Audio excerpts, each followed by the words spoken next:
প্রিয় দর্শক, আসসালামু আলাইকুম। কেমন আছেন সবাই? আশা করছি ভালো আছেন। আমিও আলহামদুলিল্লাহ ভালো আছি। বরাবরের মতো আবারও চলে আসলাম নতুন একটি রেসিপি নিয়ে। আজকের রেসিপিটি কিন্তু দারুণ মজা খেতে। আর এখন এই যেহেতু কুরবানি ঈদ চলে গিয়েছে, এখন সবার ঘরে এরকম মাংস অহরহ থাকতেই পারে। আর এটা অস্বাভাবিক কিছুই না। দেখা যাচ্ছে রান্না করা মাংস এরকম থেকে যায়।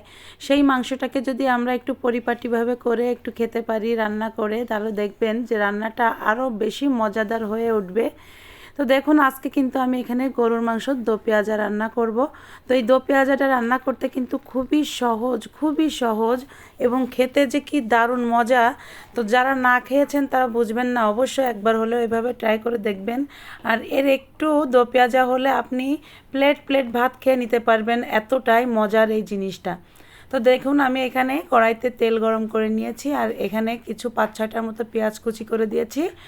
আর বড় সাইজের একটি রসুন, ইন্ডিয়ান রসুনের একটি রসুন আর কিছু কাঁচামরিচ কুচি করে দিয়েছি।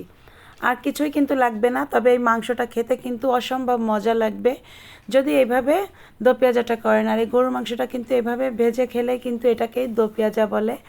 আর দেখুন, পেঁয়াজটা যখন আমি কিছু সময় এইভাবে ভেজে নিয়েছি, পেঁয়াজটা যখন হালকা একটু লাল লাল হয়ে আসবে, তখন এখানে 1 চা চামচের মতো একটু আস্ত জিরা আমি এখানে দিয়ে দেবো। এই জিরাটা দিয়ে এইবার পেঁয়াজটাকে কিন্তু একটু লাল লাল করে ভেজে নিতে হবে। আর লাল লাল যখন হয়ে আসবে, তখন কিন্তু এই যে রান্না করা মাংসটা এটা আমি দিয়ে দিব। আর দেখবেন, যখন মাংসটা যদি একটু বেশি বেশি রান্না হয়ে যায়, তো 2-3 বার খাওয়ার পরে 2-3 বার ধরেন খেয়েছেন, খাওয়ার পরে এই মাংসটা খেতে ইচ্ছা করছে না, তখন কিন্তু এটাকে এইভাবেই রান্না করলে কিন্তু আরও বেশি খেতে ইচ্ছা করবে। যখন দেখবেন যে মাংসটা খেতে ইচ্ছা করছে না, কিন্তু এইভাবে যদি আপনি রান্না করেন, তো দেখবেন মাংসটা তখন এত খেতে ভালো লাগবে। আর আপনি বললাম তো যে প্লেট প্লেট ভাত খেয়ে নেবেন এটা দিয়ে, বুঝতেই পারবেন না। তো বন্ধুরা দেখুন, ভাজতে ভাজতে যখন কালারটা এরকম হয়ে আসবে, তখন বুঝে নিতে হবে যে দো পেঁয়াজাটা হয়ে গিয়েছে। দেখুন কালারটা কত সুন্দর আসছে, একদম কালা ভুনার মতন কালার আসছে, তাই না?